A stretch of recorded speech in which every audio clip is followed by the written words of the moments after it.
Il y a des secrets qui ne se révèlent qu'à ceux qui osent tout perdre. Découvrez l'histoire de la servante que même les millionnaires redoutent. Il était une fois dans une ville prospère, au bord d'un lac étincelant, un millionnaire nommé Léonard Duchâtel. Cet homme, un véritable titan de l'industrie, possédait des hôtels, des entreprises, des terres et des biens de toutes sortes.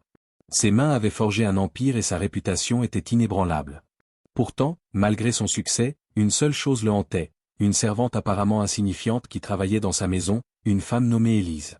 Élise était arrivée au manoir du Châtel il y a des années, une jeune fille de campagne au regard vif et à l'esprit affûté. Au début, Léonard n'avait prêté aucune attention à elle.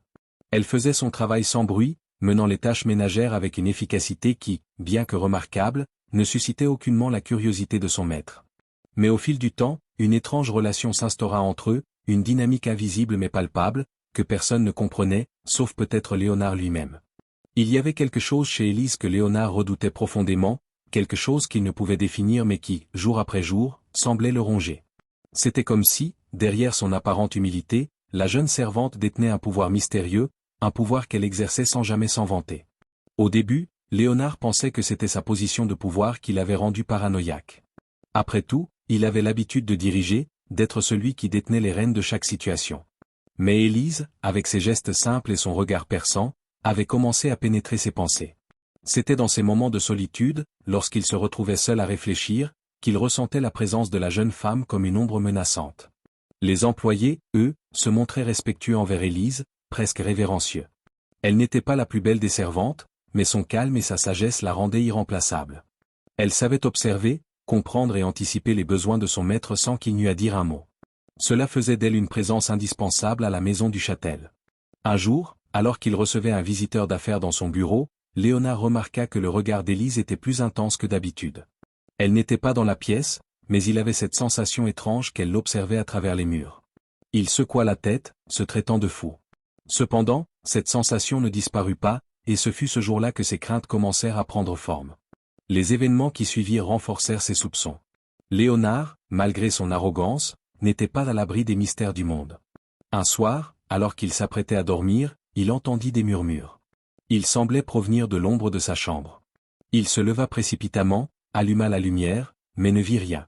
Ce n'était pas la première fois qu'il ressentait ce genre de phénomène, et il commença à se demander si Élise n'était pas en quelque sorte liée à ces étranges occurrences. Elle n'était jamais là lorsqu'il en parlait, mais à chaque fois, ses soupçons grandissaient. Le mystère se densifia davantage quand un soir, lors d'un dîner en grande pompe, Élise, sans crier gare, fit une remarque qui déstabilisa Léonard devant ses invités.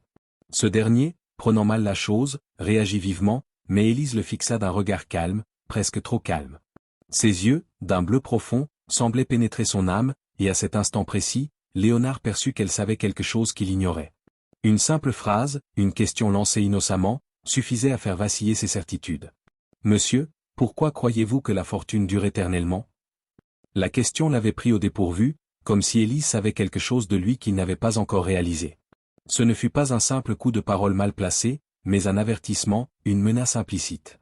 La soirée, bien que parfaitement orchestrée, ne fut plus qu'un souvenir flou pour Léonard, car son esprit restait figé sur cette phrase.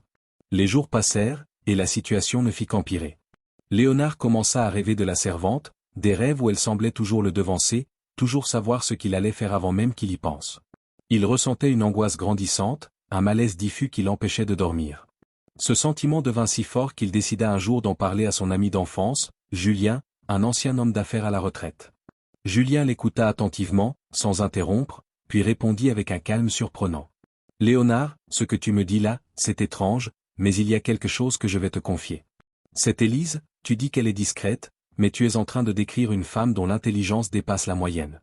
Elle est peut-être plus qu'une simple servante. Peut-être même qu'elle a compris quelque chose que tu n'as pas vu. » Julien se leva alors et se dirigea vers une vieille bibliothèque, où il tira un livre poussiéreux. Ce livre, dit-il, avait été écrit par un mystique qui avait étudié l'âme humaine et la psychologie des pouvoirs cachés.